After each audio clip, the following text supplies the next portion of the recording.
ఆశాబిందు గారు మీరు చెప్పండి. అంటే ఈ చట్ట సవరణ చేసినంత మాత్రాన రేపు ఇంకో ప్రభుత్వం వచ్చి దాన్ని మార్చదు అని ఏమన్నా గ్యారంటీ ఉందా? అంటే దీనికి ఎలాంటి రక్షణ లభించిందంటారు? ఎలాంటి రక్షణ లభిస్తుంది? ఈ రోజున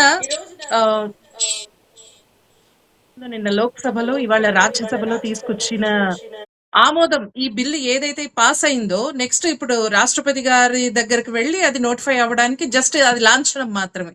ఈ విజయం అన్నది అమరావతి రైతుల విజయం అంటే రాష్ట్ర ప్రజల విజయం. ఒక్క చంద్రబాబు నాయుడు గారికి కాదు, టీడీపీది కాదు, కూటమిది కాదు, పూర్తిగా రాష్ట్ర ప్రజల విజయం. అమరావతి రైతులు గత 5 ఏళ్లు అనుభవించిన అరాచకాలు, దుర్మార్గాలు, వాళ్ళు పడిన కష్టం, గత 5 ఏళ్లు మొక్కవోని దీక్షతో అమరావతి కోసం చేసిన పోరాటం వల్ల ఇది నిలబడిందండి.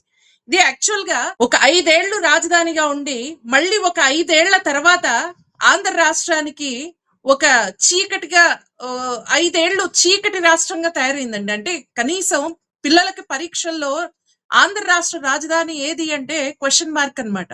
అటువంటి స్థితికి తీసుకొచ్చింది జగన్ గారి ప్రభుత్వం. సో ఎలా అంటే వాళ్ళకి పని చేయడం రాదు, కానీ క్రెడిట్ మాత్రం ఇంకొకరు తీసుకుంటే ఒప్పుకోడు. అది ఆయన ఒక మానసిక వ్యాధి వల్ల కలిగిన ఇదనమాట. ఇప్పటికి కూడా ఆయన మారలేదు. ఎవరైనా పిల్లలు ఎగ్జాములు రాసి ఫెయిల్ అయితే నెక్స్ట్ నేను ఎక్కడ తప్పు చేశాను దాన్ని సవరించుకొని తప్పులను సరి చేసుకొని నెక్స్ట్ ఎగ్జామ్ కి పాస్ అవ్వడానికి ముందుకెళ్తారు. కానీ నేను అదే ఇదిలో ఉంటాము, అదే మూస పద్ధతిలో ఉంటాను, నేను మార్చుకోను అనే ఇదిలో ఉంటే ఇలాగే ఉంటే దాన్ని అదొక మానసిక వ్యాధి అనమాట.